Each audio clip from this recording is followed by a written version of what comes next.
RP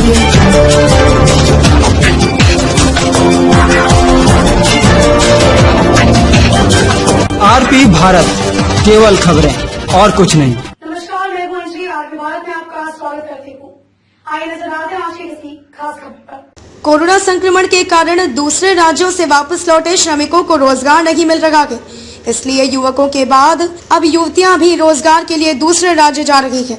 Shikaripara प्रखंड के पत्तावाड़ी चौक से एक बस अलीगढ़ के लिए रवाना हुई, जिसमें शिकारीपाड़ा और रानेश्वर की लगभग 35 युवतियां सवार थीं, जो रोजगार के लिए अलीगढ़ जा रही थीं। ये युवतियां अलीगढ़ के फैक्ट्री में पैकेजिंग का काम करती हैं।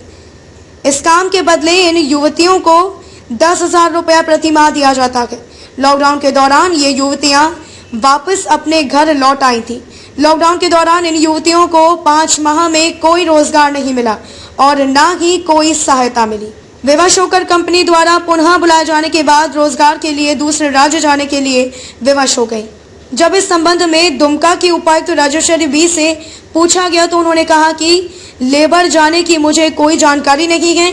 मैं लोगों से अनुरोध करती हूं कि अगर कोई मजदूर काम की तलाश में दूसरे राज्यों में जा रहे हैं तो इसकी जानकारी जिला प्रशासन को अवश्य दें। दुमका से विनोद त्रिवेदी की रिपोर्ट। दूसरे स्टेट में ऐसे लेकर उनकी सुरक्षा व्यवस्था को लेकर जिला प्रशासन क्या कर रही है? आई थिंक हम लोगों के पास जो प्रचार प्रसार हुआ है, लेबर डिपार्टमेंट के कई सारे गाइडलाइंस के अवेयरनेस ड्राइव भी हम लोग किए हैं। रजिस्ट्रेशन के लिए भी हम लोग ने लिंक शेयर किया है।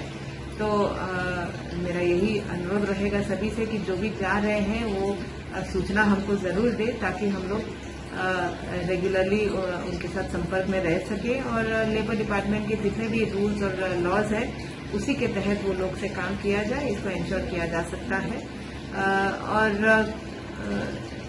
जिले में अभी क्योंकि बहुत सारे संख्या में लोग बाहर से आए हैं, बहुत सारे स्किल्ड ग्रुप्स भी हमारे बीच है, तो हम लोग प्रयास कर रहे हैं कि उनको दूसरे योजनाओं के साथ भी जुड़े। जैसे बहुत सारे जो टेक्सटाइल यूनिट्स में काम कर रहे थे या जो हॉस्पिटैलिटी सेक्टर में काम कर रहे थे, उनके लिए भी हम लोग नए अवसर उत्पन्न करने के लिए प्रयास कर रहे हैं।